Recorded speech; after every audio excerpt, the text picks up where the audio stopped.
If you're looking at the calendar, realizing the January LSAT's right around the corner, and you're wondering if it's too late to take the LSAT, you're not alone. This is one of the most common fears that aspiring law students have. But the good news is that the January LSAT is far from late. In fact, it can be a great time to take the LSAT and still put together a compelling law school application. Today, we're going to talk about how rolling admissions really works and why January applicants are often in a better position than they think, why a higher LSAT score is more powerful than an earlier application, how to maximize your LSAT prep in the limited time that you have left, and some strategies to submit your law school applications in tandem with your January or even your February LSAT score. By the end of this video, you'll be ready to tackle the January LSAT and get your applications in at the best possible time. First, for those who don't know me, my name is Steve Schwartz. I've been teaching the LSAT since 2005, and I personally increased my own LSAT score from a 152 to a 175. Now, one of the biggest misconceptions about law school admissions is that you need to have your application in by December to have any chance of getting in or getting law school scholarship money. This perception stems from outdated notions of how law schools fill their classes. Now, many years ago, it was true that seats and law school scholarships were largely given up by the winter, but the admissions landscape has changed. Today, law schools spread out their decision-making in several waves, often into the spring, sometimes even into the early summer. And these multiple waves of admissions and scholarship offers mean that schools do keep evaluating applications well beyond December. They deliberately reserve scholarship money for stronger applicants who apply later. And so a top LSAT score can make you a top contender even if you apply in January or February.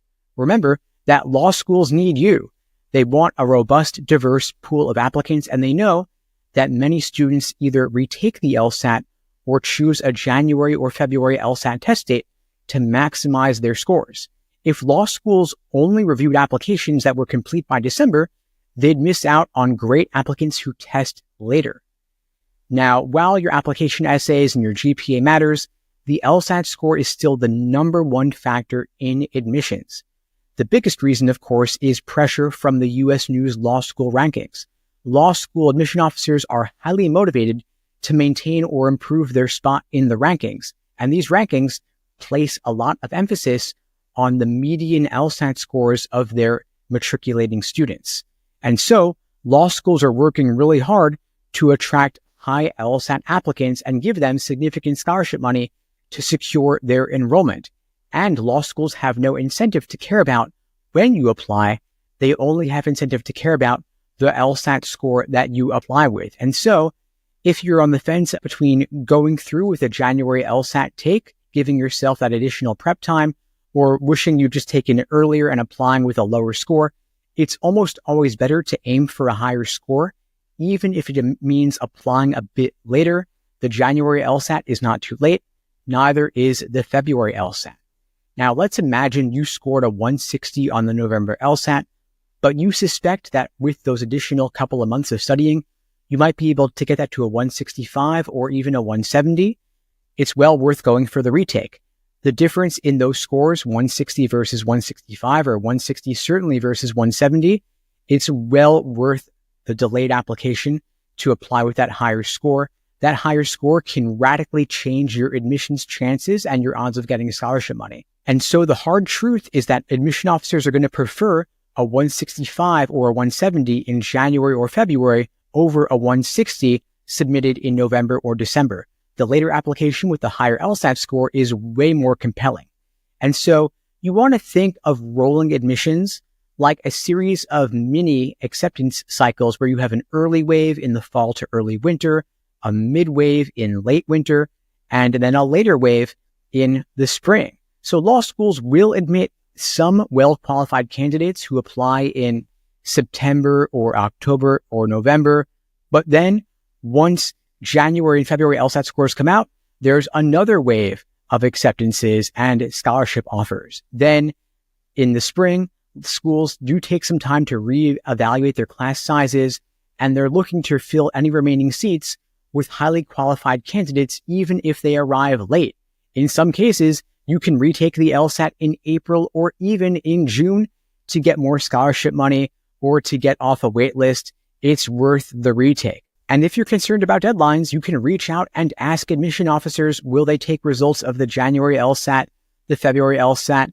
Typically, they'll say yes. Virtually every school will take the results of those LSATs, even in cases where it's past the deadline. Just ask them. There's no harm in trying. And in some cases, they will say yes, go ahead, retake. We'll consider that score.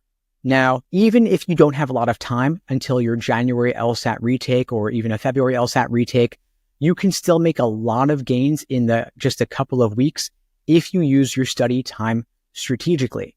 If you have just a couple of weeks before your LSAT, you want to focus primarily on full-length timed practice tests, maybe 1 or 2 per week, while also allowing plenty of time for detailed review using a strategy like the Socratic review method, which at LSAT Unplugged we incorporate into our private one-on-one coaching programs and our small group classes.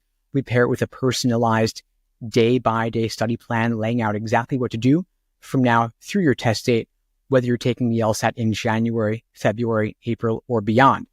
If you'd like my help getting the highest possible LSAT score whenever you're taking the LSAT, you can check out the links below to find out more and to book a call with me and my team. We'd be glad to help you out. Now, the reason we focus so much on the review process is because every question that you get wrong or have difficulty with is an opportunity to learn something new. If you're not reviewing fully, you're leaving points on the table. And so you want to identify your weakest question types or weakest concepts, drill them relentlessly. And then when you get questions wrong, look into what was off about your process so that you can course correct for the next time around. Now, if you're sending in your application in January or February and you're not yet done with your essays, you will have a couple of weeks between taking the LSAT and getting your score back. And so during those couple of weeks, that's a great time to refine your essays and perfect them. It's worth focusing on your LSAT prep for now, since that's the biggest factor in admissions.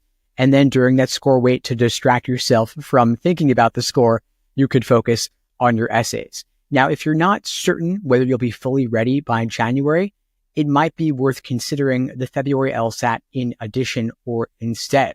Now, here's how to decide which test date to go for. If you feel like you're almost ready, if your practice test scores are near your target and you just need a final push, January's a great option. Or if your top choice schools have hard cutoffs in early February, which is right when January LSAT scores come back, the January test would make more sense in that case, given the school's deadlines. Alternatively, if you feel like you need a couple extra weeks of study time to help boost your score, or if the schools you're applying to accept applications into late February, early March, or even April, then a February LSAT take might still be fine. Now, no matter which option you choose, remember that a higher LSAT score is going to hold more weight than an earlier submission, as long as you're still within each school's deadline. Now, there are a lot of myths around the application timelines. For example, students might think, they'll say to me, all the scholarship money is going to be gone by January. But the reality is that schools need strong LSAT scores to maintain or improve their LSAT medians to help their status in the U.S. News rankings. And so they always do hold scholarship funds back for high potential candidates who test later in the cycle. If you score well on the LSAT, schools have every reason to offer you scholarships to entice you to choose their school. You might also be worried that law schools admit on a first-come, first-served basis. And yes, technically law school admissions is rolling, but it's not a queue system where they process applications strictly in order of arrival. They do waves of admissions, reevaluating their class after each wave. And so January and February are still great times for you to stand out with a competitive score. Now, you might be worried that you can't retake the LSAT if you're unhappy with your January score. Not at all. It's true. Retaking the LSAT is totally fine. Law schools do not average multiple LSAT scores, but rather they only take the highest score on record. So you can retake the LSAT in February or even beyond, but you do want to double check specific law school deadlines. Many students do sit for back-to-back LSAT administrations, for example, doing both January and February or both February and April. And so If you're unhappy with your January LSAT performance and deadlines allow you to go for February, you will still have a chance to improve your LSAT score then. Now remember, law school is a massive investment of time, energy, and money, and getting a higher LSAT score is going to be your ticket to not just getting accepted, but also getting significant scholarship money. Taking the January LSAT after putting in the proper prep could pay off for years to come in getting lower debt, better job prospects, and a more confident start to your legal career. And you have more control over the process than you think.